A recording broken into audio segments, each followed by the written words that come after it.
Enamel त हामी अघि भनिसक्यौँ इरिभर्सिबल नै हो एकचोटि गयो भने।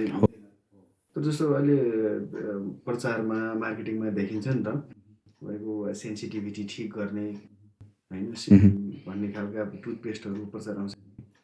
अनि त्यसले चाहिँ कसरी काम गर्छ कि त्यो एउटा मार्केटिङ फन्डा मात्रै हो? होइन, डेन्टिन इनामेल भनेको सेन्सलेस कुरा।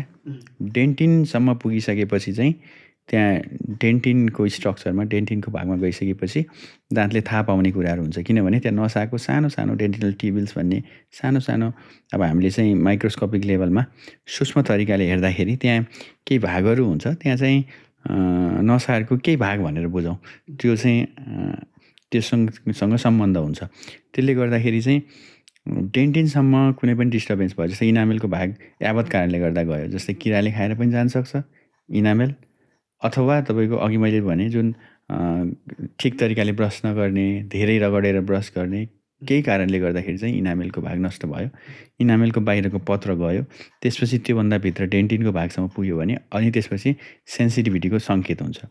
त्यसमा चाहिँ अघि मैले भने जुन डेन्टिनल ट्युबल्सहरू हुन्छ, केही त्यहाँ त्यो भागमा छोयो भने त्यहाँ चाहिँ झन्झनाट जस्तो हुने देखिन्छ। विशेष गरी तातो चिसो खाँदाखेरि यो समस्याहरू देखिन्छ। अब यसमा तपाईँले भने जस्तो एन्टी सेन्सिटिभिटी टुथपेस्टहरू कुनै कुनै हुन्छ है। एन्टी सेन्सिटिभिटी टुथपेस्टहरूमा त्यहाँ केही फेरि छुट्टै कुनै कम्पोनेन्ट्सहरू राखेको हुन्छ।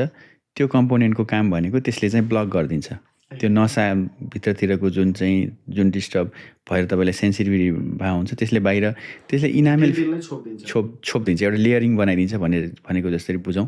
त्यसले इनामेल बनाउने होइन, त्यसले एक किसिमको लेयर बनाइदिन्छ र अब त्यसले भित्रतिर जुन तातो चिसोको इफेक्ट जुन हो त्यो भित्रसम्म जान पाउने भएन। त्यसले एउटा कोटिङ गरिदिन्छ भनेको जसरी बुझ्दा भयो।